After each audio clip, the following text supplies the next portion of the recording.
Bon matin, chère Église. Est-ce que je peux entendre un gloire à Jésus? Toujours très content d'être avec vous. Charles me présenter. Donc, je m'appelle Simon-Pierre Légaré. Je suis pasteur ici au Portail, responsable des ados, responsable de Accès. Nos ados qui viennent ici et qui aiment le Seigneur. Est-ce qu'on est reconnaissant pour des ados qui aiment le Seigneur? Amen? Alléluia, alléluia. Toujours reconnaissant d'avoir l'opportunité de partager la bonne nouvelle de Jésus à notre cher site de Laval. Et si tu es là ce matin, ce n'est pas un fruit du hasard. Ce n'est pas parce que tu as décidé ce matin de venir à la deuxième réunion. Ce n'est pas parce que tu as choisi ton horaire en fonction de ce qui te semblait être mieux pour toi. Si tu es ici ce matin, c'est parce que Dieu l'avait déterminé depuis le début des temps. Et je commence notre thématique estivale, variété. En variété, variété, où il y a différents prédicateurs qui vont venir parler de plusieurs sujets qui sont eux aussi différents, de textes qui sont différents, mais d'un seul et même Jésus. Peu importe la différence, on se réunit et on revient toujours sur un seul et même Jésus. Et notre été, on ne va pas se mentir, elle a commencé exactement où ce que le printemps l'a laissé. Tu vas me dire, bien sûr, dans un monde déchu, dans un monde en guerre, dans un monde qui a besoin d'un sauveur. Littéralement, le 21 juin, il y a des bombes qui ont éclaté dans le monde.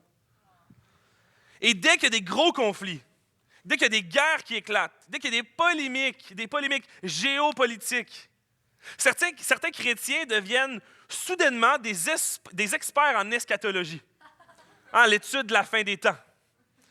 Dès qu'il y a des problèmes dans le monde, certains chrétiens deviennent des experts de la fin des temps et commencent à comprendre ou déterminer certaines choses qu'on se dit, peut-être que tu n'as pas raison, ou peut-être que oui, ou peut-être que non. Mais ça me fait penser à moi quand j'étais plus jeune. J'allais en camping avec mes cousines qui n'étaient pas chrétiennes, donc mon parrain et ma marraine, et en se déplaçant sur l'autoroute, il y avait une espèce de grande pancarte publicitaire qui était marquée « Repentez-vous, Jésus revient, ce soir ». Moi, je suis jeune, je vois ça, je suis chrétien, je sais que Jésus va revenir, tout ça. Mais je peux-tu juste aller au camping? Je peux-tu juste aller m'amuser un peu? Ça, c'est mon père qui disait, si l'avion devrait crasher, si l'avion devrait prendre un accident, j'aimerais mieux que ce soit quand je revienne des vacances que quand je suis pour partir. Je peux-tu au moins vivre mon camping? Et finalement, ça passe à travers la tête. J'arrive là-bas, on a du fun, on fait du sport, on fait des jeux. Et la soirée arrive, on décide de se mettre un film avec un lecteur CD. Et on met notre film, on écoute le film, on se fait même un popcorn. C'était incroyable, mais il commence à pleuvoir.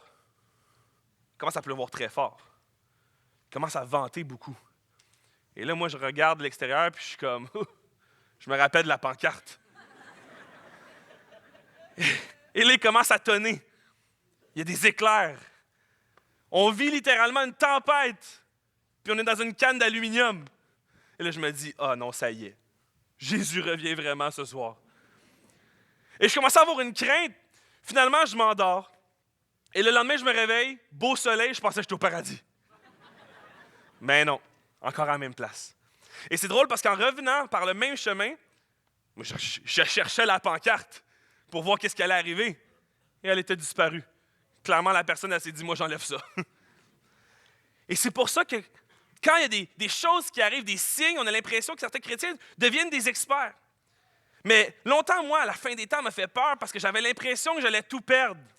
J'avais l'impression que c'était une promesse, quasiment une promesse de mort. Mais aujourd'hui, je comprends que la fin des temps n'est pas une promesse de mort de Dieu, mais une promesse de vie. Et qu'en réalité, oui, alléluia. Et qu'en réalité, les enfants de Dieu n'ont pas tout à perdre, ont tout à gagner avec le retour de Jésus. Nous devons tenir fort à cette promesse comme étant notre espérance. Et le monde en général ne veut pas d'un retour de Jésus. En fait, ne veut pas de Dieu tout court. Pourquoi? Parce que si Dieu est présent, si Dieu existe, il y a un juge. Et s'il y a un juge, il y a un jugement. Le monde ne veut pas du jugement. Donc, espère qu'il n'y a pas de juge. C'est comme s'ils ont une faute à la cour, ils rentrent en cour et espèrent que le juge ne se présentera jamais. Parce que si le juge ne se présente pas, ils ne peuvent pas être jugés pour leurs crimes. Ils ne veulent pas de Dieu car ils ne veulent pas répondre de leurs péchés. Mais la Bible enseigne tout de même que Jésus reviendra mettre fin à ce monde sans dessus-dessous. Même ce matin ici, que tu le crois ou que tu ne le crois pas, la Bible est la vérité. Elle mentionne, elle enseigne que Jésus reviendra. Et en tant que chrétien, comment on devrait se comporter? Comment on devrait se comporter d'ici là? Parce que d'un côté, Comme n'importe qui, il y a la peur de souffrir à la fin des temps. La peur de perdre notre vie, de perdre tout ce qui est matériel, qu'est-ce qu'on a réussi à acquérir. La perte de nos proches, ça peut être une grande peur. La peur de l'inconnu, de ne pas l'avoir déjà vécu. La peur de la persécution. Qu'est-ce qui va arriver dans la fin des temps avec les chrétiens? Est-ce qu'on va se faire persécuter? Est-ce qu'on va souffrir? Et ça apporte une peur pour nous. Mais de l'autre côté, on se rappelle quand même qu'il y a la souveraineté indéniable de Dieu. L'entente et la symbiose trinitaire parfaite entre le Père, le Fils et le Saint-Esprit qui ont prévu et déterminé le meilleur plan pour l'humanité.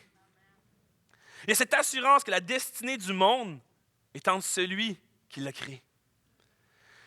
Et au final, on ressemble à quoi? On ressemble un peu à ces vilains dans les films de super-héros. Tu sais, quand il y a une technologie qui a été créée par un scientifique, et là, c'est la technologie révolutionnaire. Ça peut aider des milliers et des milliards de personnes.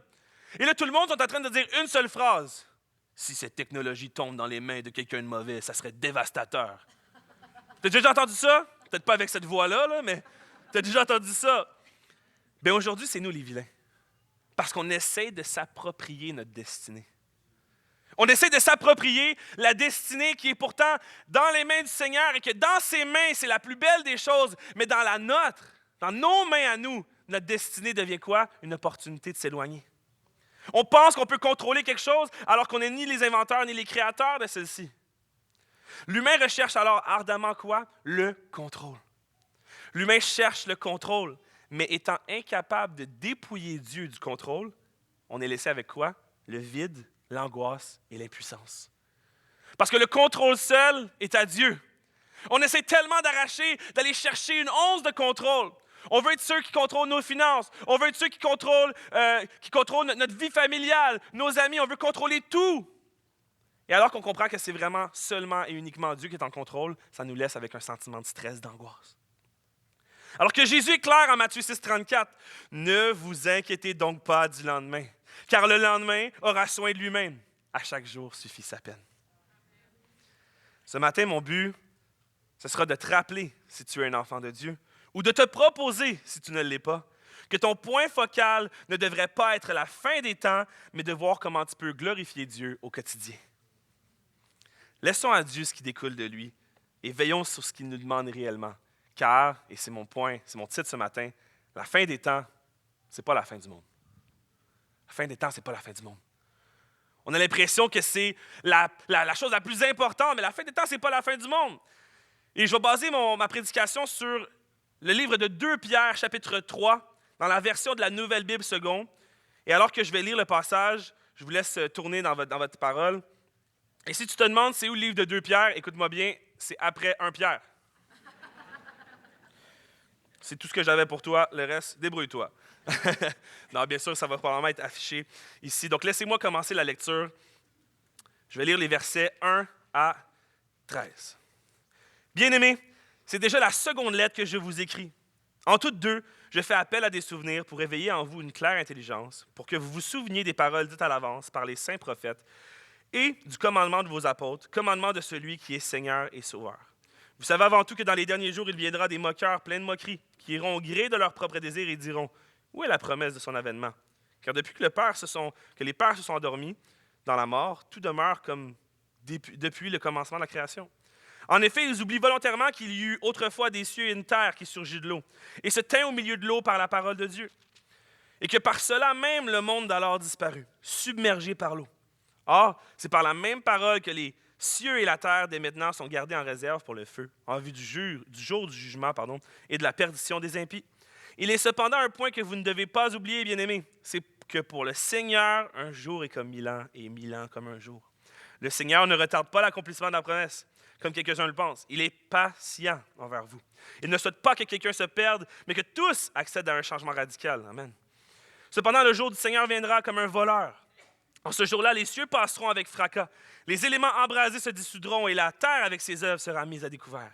Puisque tout cela est appelé à se dissoudre ainsi, comment ne devriez-vous pas vivre? C'est avec une conduite sainte et avec piété qu'il vous faudra attendre et hâter l'événement du jour de Dieu, où les cieux enflammés se dissoudront et les éléments embrasés se fondront.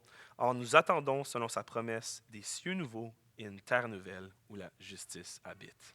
Amen. Amen, amen, amen, amen. Pierre adresse clairement le thème de la fin des temps dans sa lettre. Et c'est un thème qui laisse souvent plusieurs questions ouvertes, plusieurs questions en l'air. Un thème que, des fois, on n'aime même pas entendre parler ou ça nous rend mal à l'aise. Et alors qu'on commence une thématique un peu plus légère, on parle de la fin des temps. Est-ce que vous êtes là? Allons-y, allons-y. Je vais fonctionner par élimination pour bien vous faire comprendre ce que ça représente, la fin des temps, pour le chrétien mature régénéré par l'Esprit. Et là, si tu me dis, c'est quoi par élimination? Pense au jeu Guess Who? Qui est-ce? Tu connais ce jeu-là? C'est un jeu où que tu as plusieurs personnages devant toi et que tu joues contre quelqu'un qui a aussi plusieurs personnages devant lui. Et la personne choisit un personnage, et toi aussi. Et pour deviner le personnage de l'autre personne, tu poses des questions génériques comme « Est-ce que ton personnage a les cheveux bruns? » Si la personne te répond non, tous les personnages devant toi avec les cheveux bruns, tu les couches parce que ça ne sera pas ton personnage que la personne a pris. Donc, qu'est-ce qui va se passer? C'est la même chose. Je vais te parler de tout ce que la fin des temps n'est pas pour qu'éventuellement, il reste seulement une réponse. Il reste seulement un personnage à la fin, il restera une réponse et tu vas pouvoir comprendre qu'est-ce que c'est la fin des temps. Et alors que je veux commencer avec ce point 1-là, il faut que tu comprennes que la fin des temps, ce n'est pas une priorité que tu peux instaurer. Ce n'est pas une priorité que tu peux instaurer. Les versets 1 et 2 mentionnent... En fait, Pierre écrit dans ces versets 1 et 2, il ne l'écrit même pas au début de sa lettre. Il ne l'écrit même pas au début de sa deuxième lettre. En fait, il ne l'écrit même pas à sa première lettre sur la fin des temps. Il l'écrit à la fin de son deuxième épître et qu'il commence à parler de la fin des temps. En fait, pour lui, il comprend qu'il y a des sujets plus importants à traiter. Pierre va parler de la propagation des faux enseignements et éventuellement, après ça, va parler de la fin des temps. Donc, pour lui, même lui est capable de comprendre que ce n'est pas une priorité que tu peux instaurer. Et en tant que chrétien, ce n'est pas notre travail de prendre les thèmes de la Bible et d'instaurer les priorités parmi les enseignements de celle-ci. Lorsqu'on prêche ici en avant, on ne prêche pas ce qu'on pense que vous voulez entendre. On prêche ce que Dieu nous demande de prêcher, la parole. Il serait orgueilleux de prioriser le sujet de la fin des temps, d'étudier les signes, d'essayer de croire et comprendre le déroulement de la fin des temps, sachant que Jésus et autres mentionnent qu'il reviendra comme un voleur dans la nuit. Si Jésus me dit qu'il reviendra comme un voleur dans la nuit, il serait orgueilleux pour moi d'essayer de comprendre quand.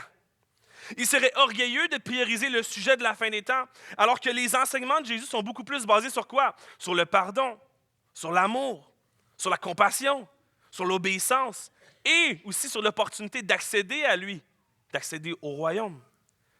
Et ça me fait penser à quelque chose qu'on a tous déjà vécu. On a tous déjà fait des travaux d'équipe au secondaire.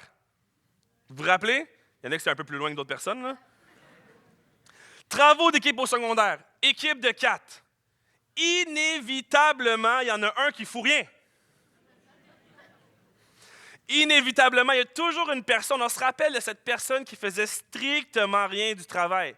Mais cette personne récoltait la note de nos efforts. Elle récoltait la note de notre acharnement. La note de notre sacrifice. Et de notre grâce qu'on lui faisait de ne pas le dénoncer à la fin. Clairement, ça nous tentait de le faire, mais on disait « je te fais grâce, je ne vais pas te stouler, je ne vais pas te dénoncer. » Il récoltait cette note-là alors que c'est nous qui avions fait tout le travail. Mais ça, mon ami, c'est le sacrifice de Jésus à la croix.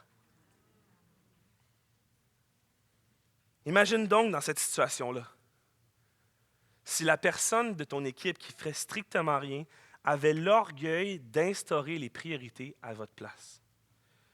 Que cette personne-là qui ne faisait rien du projet décidait soudainement de gérer la production, l'organisation et la correction du projet 2 jours avant la date de remise. Comment vous réagirez? Vous direz à cette personne-là, tu n'as aucun droit de faire ce que tu fais. Tu n'as aucun droit de décider de tout changer alors que tu n'as rien participé. 2, tu dirais, tu n'es pas qualifié pour tout changer ou pour tout décider d'organiser parce que tu n'étais pas là. Et 3, il y a plus de chances que tu te trompes, que tu réussisses. Pourquoi? Parce qu'en ce moment, tu veux finaliser quelque chose que tu n'étais pas présent au commencement. De la même manière que ça ne ferait aucun sens pour quelqu'un de tout changer un travail d'équipe, de la même manière que pour nous, ça serait la même chose. On n'a aucun droit d'instaurer les priorités sur un travail qu'on n'a pas participé. On n'a aucun droit et nous ne sommes pas qualifiés pour le faire. Et si je rajouterais aussi, il y a plus de chances que tu te trompes sur ton étude de la fin des temps parce que tu n'étais pas là depuis le commencement. Alors laisse à Dieu ce qui est à Dieu. Amen.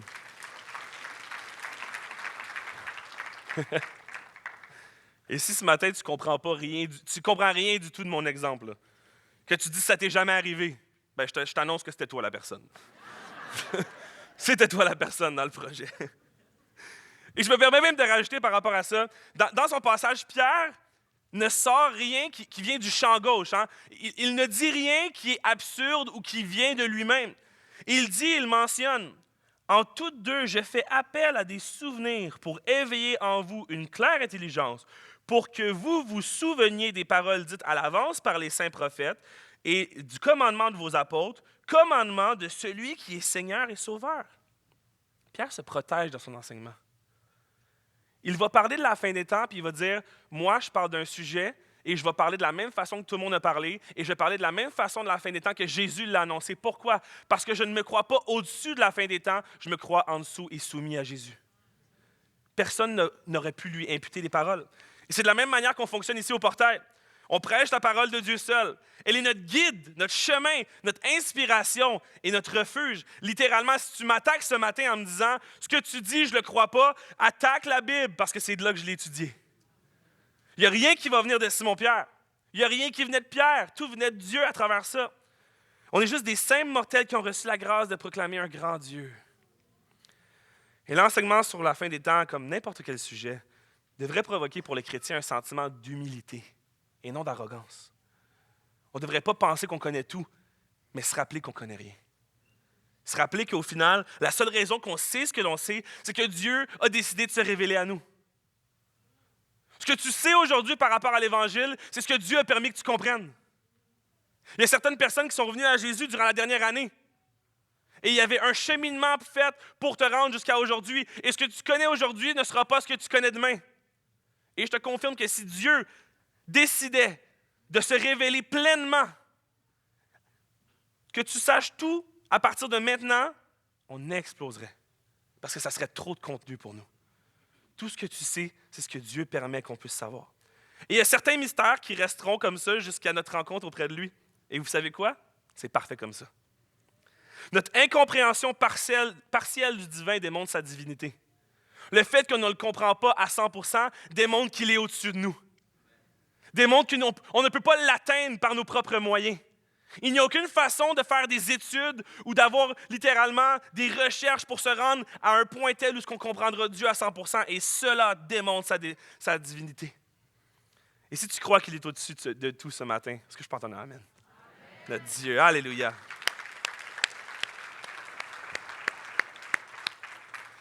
La fin des temps, ce n'est pas une priorité que tu peux instaurer, mais ce n'est pas non plus un plan que tu peux imaginer. Ce n'est pas un plan que tu peux imaginer, non. Pierre mentionne qu'il y aura des moqueurs de l'Évangile qui viendront critiquer la véracité de la vérité, sur le fait que le cycle de vie se reproduit éternellement. Il mentionne comme quoi que, il n'y a pas vraiment d'action de Dieu, donc lorsque la mort arrive, on fait juste revivre, une genre de principe d'incarnation, de réincarnation, excusez-moi. Et ça, c'est un argument qui était dans le contexte biblique, mais qu'on entend encore aujourd'hui. En fait, les gens mentionnent comme si Dieu n'était jamais intervenu dans l'histoire, hein? Comme si Dieu était passif. Donc, s'il est passif et qu'il n'a jamais intervenu, pourquoi il interviendrait à la fin des temps? Donc, s'il n'a jamais intervenu et qu'il n'interviendra pas, je n'ai pas besoin de croire en lui parce qu'il n'est pas menaçant pour moi. Mais Pierre répondra avec une phrase qui parle sur la création dans ses versets. Sur la création, une sur le déluge et une autre sur Sodome et Gomorrhe. On se rappelle que Dieu a déjà réglé, Dieu a déjà jugé, et c'est cette même parole, cette même autorité qui sera là lors du jugement final. Mais tout ça, là, on s'entend que ça peut être difficile à comprendre. Est-ce qu'il y a du monde, des fois, qui trouve ça difficile à comprendre? Est-ce que je suis seul? Tu sais, même l'enfer et le paradis ont été imagés parce que nous, en tant qu'humains, on veut savoir, on veut avoir un visuel. Fait que le paradis, c'est quoi? C'est le petit ange sur son petit nuage qui mange du Philadelphia. Ou du caprice des dieux, là, comme tu veux, peu importe. Et l'enfer, c'est quoi? C'est le diable avec sa fourche, sa queue pointue, dans son jacuzzi de lave, qui accueille les gens comme si c'était un party, mais qu'au final, Satan ne règne même pas sur l'enfer, c'est Dieu qui règne sur l'enfer. Et à travers ça, on veut imaginer quelque chose Parce que notre but, c'est d'essayer de comprendre. Notre raison, notre motivation, c'est d'essayer de comprendre quelque chose qui est au-dessus de nous. Mais tant mieux que c'est un plan que tu ne peux pas imaginer complètement. J'ai un ami qui est pilote d'avion, conduit des gros avions de ligne, des 737, des Boeing 737, des 747. Et à un moment donné, il m'a fait la grâce de venir visiter le cockpit de l'avion, la place où il conduit. Fait que là, je m'assois à côté de lui et je ne comprenais rien. Il y a des pitons partout. Là, vous allez voir, je vais utiliser beaucoup de mots en hébreu, OK? Il y a des pitons partout, il y a des flaps partout, il y a des affaires que tu peux bouger un peu partout, et chaque chose a un but. Et moi, il m'expliquait ça, là, puis je me disais, OK, je comprends certaines parties, par-ci, par-là, mais je n'ai aucune compréhension du global. Et tu sais quoi? Tant mieux! Parce que c'est pas moi qui a conduit l'avion. Si je conduis un avion un jour, embarque pas avec moi. Mais si mon ami conduit un avion un jour, tu peux embarquer dans son avion. Tu sais pourquoi? Parce que celui qui est responsable, celui qui avait ma vie ou qui peut avoir ta vie entre ses mains, sait ce qu'il fait. Celui qui est responsable du monde, de ce qui l'entoure, celui qui est responsable de ta vie, le Seigneur, sait ce qu'il fait.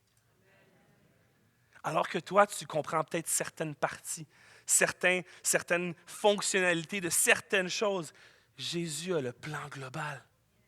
Lui sait ce qui se passe et il sait ce qu'il fait. Ce n'est pas un plan que tu as besoin d'imaginer, de saisir, de maîtriser, de comprendre à 100%. Parce que tout ce que tu as besoin de savoir, il l'a dit. Il a dit, il va revenir, veiller jusqu'à son retour, il va juger le bon et le mauvais. Ceux qui sont en Jésus auront la vie éternelle et ceux qui sont sans Jésus auront ce qu'ils ont désiré toute leur vie. Il l'a dit. Là, tu vas me dire, attends, oh, ceux qui sont sans Jésus auront ce qu'ils ont désiré toute leur vie. Ah ben, si ça te choque, là, c'est John Piper qui dit, ceux qui rejettent Dieu seraient tout aussi misérables au ciel qu'en enfer. Ceux qui rejettent Dieu ne seraient pas mieux au ciel. Parce que toute leur vie, ils n'ont pas voulu d'un Dieu. Donc, ça serait pénible pour eux de passer l'éternité avec ce qu'ils n'ont pas voulu. Même l'enfer est une démonstration de l'amour de Dieu. Donc, tout ce que tu as besoin de savoir, il l'a dit, mais tout ce que tu as besoin de savoir, il l'a aussi fait. Je te rappelle, Pierre avait mentionné le déluge, le parallèle avec Noé et Jésus. Mais on comprend que Jésus est un meilleur Noé. Pourquoi? Parce que le sacrifice de Jésus est assez pour tout le monde. Noé, tu avais juste la superficie d'une arche. Jésus, c'est pour tout le monde. Il n'y a pas juste la famille physique comme avec Noé qui peut être sauvée, mais la famille spirituelle. Lorsque tu acceptes Jésus, tu es enfant de Dieu, tu es sauvé. Et la nouvelle terre ne sera pas juste meilleure que celle avant. La nouvelle terre sera parfaite. Il est mentionné ici. Des cieux nouveaux et une nouvelle terre où la justice habite. La terre nouvelle, les cieux, le paradis, sera la meilleure terre qui n'a jamais existé. Il n'y en aura pas d'autre après. Et au final, Jésus est un meilleur Noé, parce qu'il n'a pas besoin d'attendre la promesse. Il est l'accomplissement. Il n'a pas besoin d'attendre que la promesse se réalise et qu'il voit l'arc-en-ciel et qu'il se dise « Enfin! » Non! Il est l'accomplissement. Jésus est celui qui est venu sauver ta vie. Je devrais entendre un amen.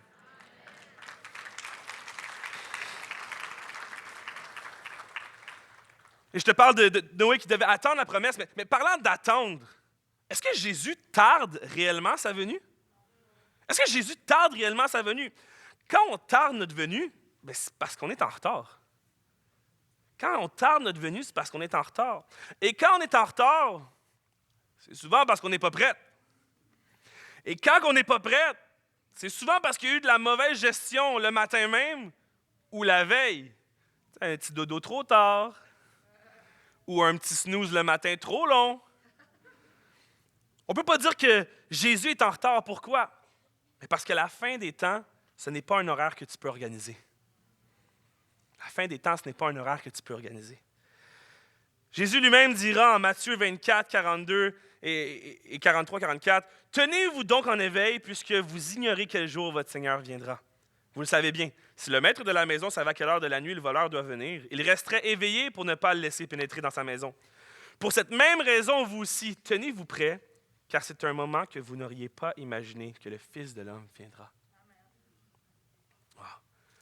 Un moment que vous n'auriez pas imaginé. Nul ne connaît l'heure, nul ne connaît le jour. Oui, oui, même toi qui écoutais 2-3 vidéos YouTube sur la fin des temps. Tu ne connais pas plus l'heure, tu ne connais pas plus le jour. Oui, oui, même toi qui as cru voir l'éclipse de 2024, l'élection d'un certain président, une certaine guerre, le vaccin, comme étant un signe du retour de Jésus. Je ne veux pas me moquer de personne. Je veux juste rétablir la vérité biblique. Rétablir les faits. Si le Seigneur des Seigneurs, omniscient, qui sait tout, qui est en contrôle de tout, me dit à moi, simple mortel, que j'ignore le jour qu'il viendra, je le crois, point final. Je le crois, point final. Je n'essaie pas d'organiser ma vie sur l'horaire du retour de Jésus. Parce que si tu fais ça, tu vas ressembler à moi dans mon début d'adolescence qui avait peur de manquer le bateau. J'avais peur de manquer le train céleste. Comme quoi que si Jésus arrivait et que je n'avais pas demandé pardon, il allait me laisser là. Il allait me laisser là-bas. Je ne comprenais pas que le pardon, c'était quelque chose qui était acquis à la croix. Dans ma tête, c'était encore mes œuvres. J'avais peur. Puis là, à chaque fois qu'il y avait quelque chose que je faisais de mal, je demandais pardon 1000 fois. Pas parce que je voulais rétablir ma relation avec Dieu. Je demandais pardon parce que j'avais peur qu'il me laisse là. Quand tu organises ton horaire sur le retour de Jésus, tu peux ressembler à ça. Et à travers ma perception, j'oubliais 2 choses. J'oubliais que c'est impossible de savoir quand il reviendra. Mais 2 choses très importantes. Ma repentance n'est pas requise pour être pardonnée. Ma repentance n'est pas requise pour être pardonnée. Ma repentance est une conséquence de mon pardon à la croix. Je n'ai pas besoin de demander pardon à Dieu pour qu'il me pardonne. Peut-être que je te choque ce matin, peut-être que je t'apprends quelque chose de nouveau, mais ce n'est pas parce que tu demandes à Dieu pardon que tu es pardonné. Tu es pardonné parce qu'il est mort à la croix pour tes péchés. C'est déjà assez dur d'organiser son horaire humain. Je ne sais pas pour vous, là. J'ai un petit bébé qui a 9 mois, bientôt 10. La routine est différente d'il y a 1 an, là. C'est dur d'organiser une routine, un horaire humain. Laissons la ligne du temps céleste à Dieu. Hein? Laissons la ligne du temps céleste à Dieu. Laissons-le s'occuper de ce qu'il s'occupe. Récemment, moi et ma femme, on s'est acheté un air fryer. Il faisait chaud, on ne voulait pas utiliser le four. Air fryer. Et si tu comprends une chose, c'est que dès que les pasteurs s'achètent de quoi, ça devient une illustration dans une prédication. OK? On essaie tout le temps de voir comment je peux rentabiliser mon achat. Donc, on achète les air fryers et ça fonctionne un peu pour n'importe quoi. Hein? Le four, le micro-ondes ou l'air fryer. Lorsque tu t'en vas mettre de la nourriture, tu mets un timer, tu mets un minuteur. Lorsque tu mets le minuteur, est-ce que tu es comme ça devant le micro-ondes? Pendant 3 minutes? Non, tu mets 3 minutes et tu vas faire quelque chose d'autre en attendant. Tu vagues à tes occupations et tu n'attends pas ou tu n'essaies pas d'anticiper. Pourquoi? Parce que tu sais qu'une fois que le minuteur est mis, il va sonner quand ça va être prêt. Tu sais-tu où je m'en vais avec ça? Jésus, tu n'as pas besoin de regarder, puis d'attendre, puis d'espérer, ou de, pas d'espérer, mais d'analyser quand est-ce qu'il va revenir. Il reviendra lorsqu'il sera prêt. Tu n'as pas besoin d'essayer de faire des ondes avec ton micro-ondes pour que ça aille plus vite. Jésus reviendra quand il sera prêt. Et rappelons-nous qu'il a et sera toujours fidèle. Il sera toujours fidèle. Je pense que tu peux te rappeler, si tu prends juste un instant, tu peux te rappeler certaines parties de ta vie où que Dieu a été fidèle. Tu peux certainement te rappeler certaines fois où ce que la maladie frappait, que les médecins étaient pessimistes, mais que Dieu a resté fidèle. Tu peux certainement te rappeler des fois où que ton portefeuille était troué, que les finances ne fonctionnaient pas, mais Dieu, dans sa providence, est resté fidèle. Tu peux certainement te rappeler des fois où que tes enfants étaient loin du Seigneur, mais que par sa bonté et sa grâce, il les a ramenés près de lui parce qu'il a été fidèle. Tu peux te rappeler plusieurs fois où que Dieu a été fidèle. Et à travers cette fidélité, démontre qu'il accomplit ses promesses. Il fait ce qu'il dit et ce qu'il dit arrive. Donc lorsqu'il dit « je reviendrai », le but, ce n'est pas de savoir quand, le but, c'est de savoir qui va le faire. Je ne peux pas vous dire quand. Désolé, c'est ce que vous attendiez ce matin, que je vous dise quand que Jésus revient. Je ne peux pas vous le dire. Mais je peux vous affirmer qu'il reviendra et que nous serons dans sa sainte et douce présence pour l'éternité. Alléluia!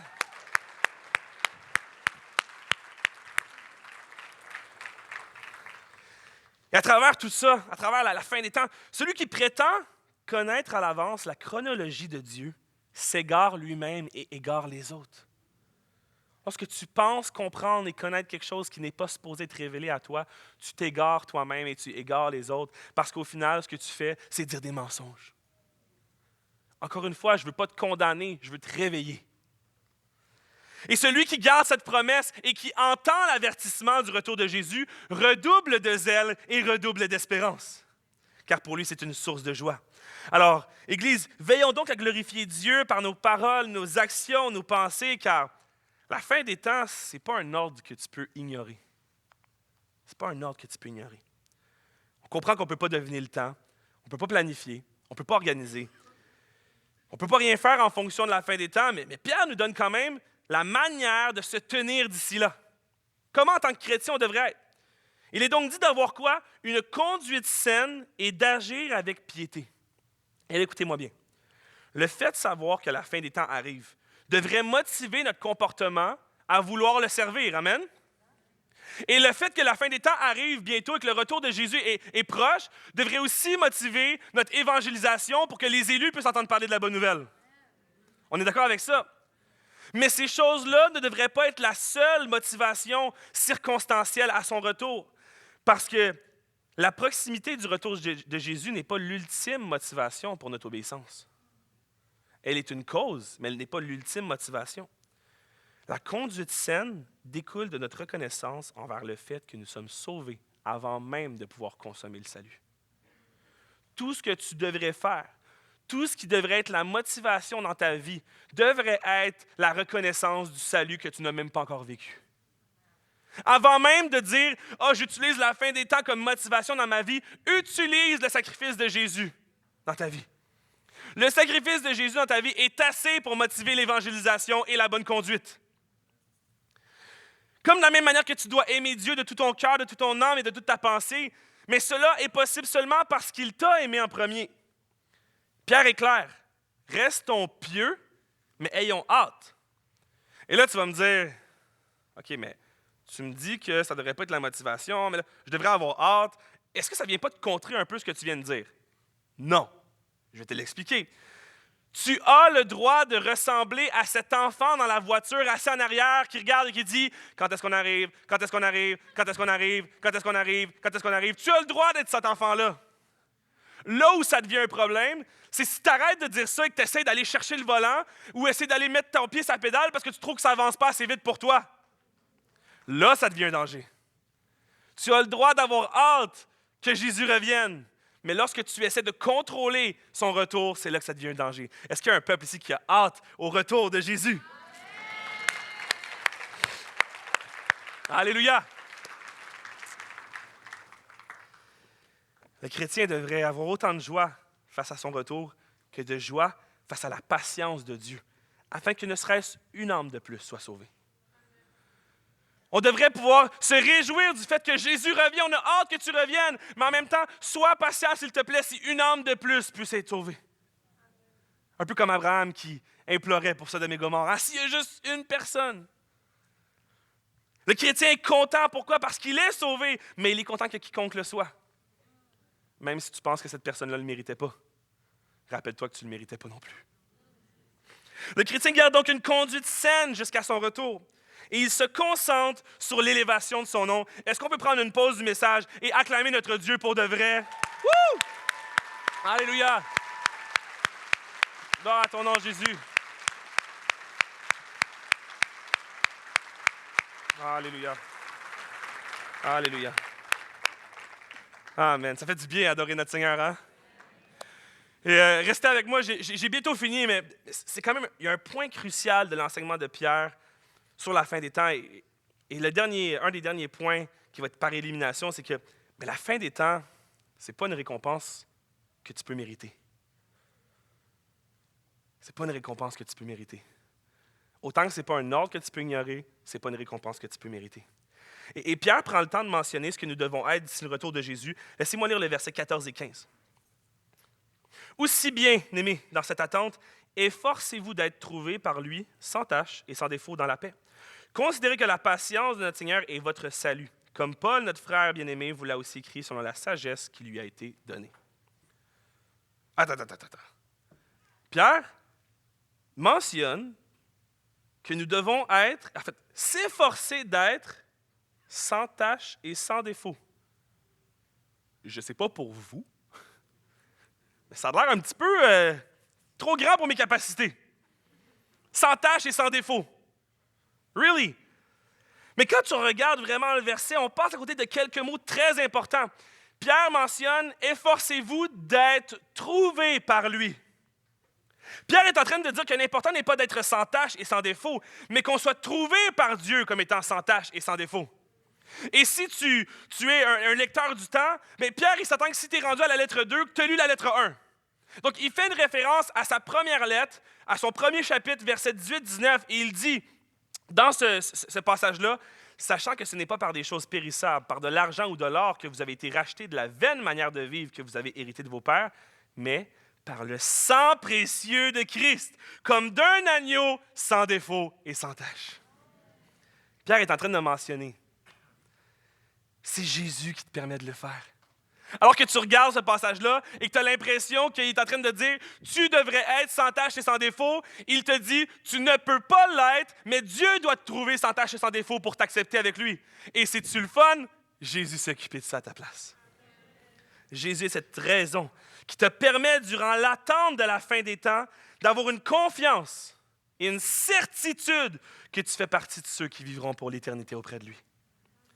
Il est cette raison qui te donne la récompense, malgré que tu ne l'aies point mérité. Il est l'ultime sacrifice. Il est l'ultime alliance. Il est l'ultime sauveur. Il est l'ultime vainqueur. Et je ne te dis pas ça parce qu'il est l'ultime, il n'est pas juste le plus grand. Il est le plus grand et il est le dernier sacrifice, le dernière alliance, le dernier sauveur, le dernier vainqueur. Il n'y aura pas d'autre après lui. Il change ta peur de la fin des temps en réjouissance et en espérance envers la fin des temps. Et par cette phrase, Pierre est en train d'exhorter les chrétiens. Parce que lorsqu'on croit que Dieu a besoin de nous voir sans défaut et sans tache, et que Jésus s'en occupe, rapidement on peut tomber dans la paresse. En se disant, « Ah, il s'en occupe pour moi. » Il exhorte les chrétiens, Pierre, non pas à gagner leur salut, mais d'honorer le salut qui a été gagné à la croix par Jésus-Christ. Il nous exhorte à vivre selon la confiance de notre victoire et non en crainte d'une future défaite. Est-ce qu'il y a des gens ici qui s'en vont en vacances bientôt? Juste 2 chanceux, wow! OK, on va parler juste à vous de bord, non.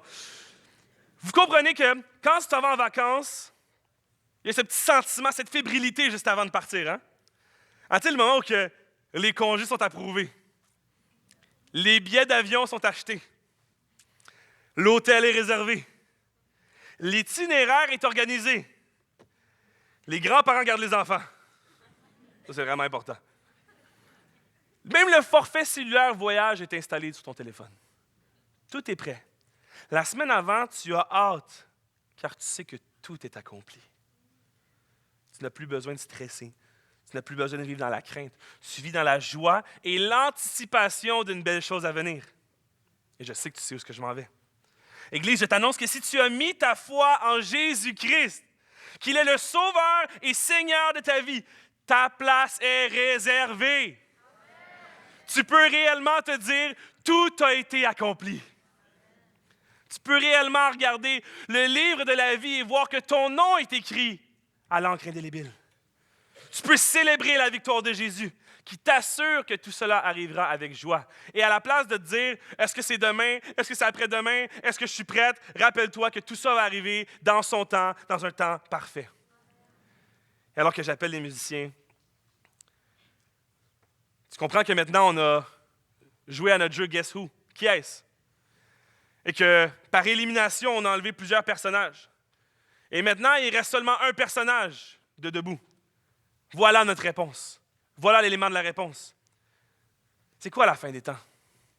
La fin des temps, c'est un amalgame de promesses, de grâce, de bénédiction et de justice que tu peux espérer. Alors que je te dis que tu avais des choses que tu ne pouvais pas organiser, que tu ne pouvais pas planifier, que tu ne pouvais pas comprendre, des choses que tu ne pouvais pas gérer, ignorer, des choses que tu ne pouvais pas mériter, tu peux l'espérer. Tu peux y croire fermement en disant oui, cela arrivera. Pierre mentionne à la fin de sa deuxième lettre, croissez plutôt dans la grâce et la connaissance de Jésus-Christ. Croissez, grandissez. Un peu comme la plante qui a besoin du soleil et de l'eau, le chrétien a besoin de la grâce et la connaissance de Jésus pour grandir. Le chrétien a besoin d'avoir une réelle connexion avec le Fils. Le chrétien a besoin non seulement de la grâce, parce que sans la grâce, il ne pourrait rien acquérir, rien faire, mais il a besoin de la connaissance pour savoir où se diriger. Et la meilleure manière de tenir la grâce et la connaissance, c'est auprès de lui. Ce matin, quand on comprend que la fin des temps n'est plus une source d'angoisse, mais de joie, on voit l'amour de Dieu à travers sa justice. On ne la voit plus comme une punition, on la voit comme une grâce. On comprend qu'il souhaite le mieux pour nos vies et que cette promesse est parfaite autant que les autres. Mais peut-être que ce matin, toi, tu te dis, 40 minutes de Simon-Pierre qui prêche sur la fin des temps, j'ai quand même peur. J'ai quand même des craintes. J'ai quand même l'impression que je ne suis pas assez digne. Tant mieux. Parce que le moment où tu vas penser que tu es digne, c'est là le problème. Le moment où tu vas penser réellement que tu le mérites. Le moment où tu vas penser réellement que c'est par tes propres moyens. C'est à ce moment-là que tu vas être le plus loin de cette grâce. La grâce, elle se comprend, elle s'accepte lorsque tu comprends que tu ne la mérites pas. Cette grâce que tu comprends que tu as juste besoin de tendre les mains. Et que le Seigneur s'assure que la grâce rentre dans tes mains. Parce que s'il t'offrait toute la grâce, tu n'en aurais pas assez. Tu serais même pas capable de te satisfaire.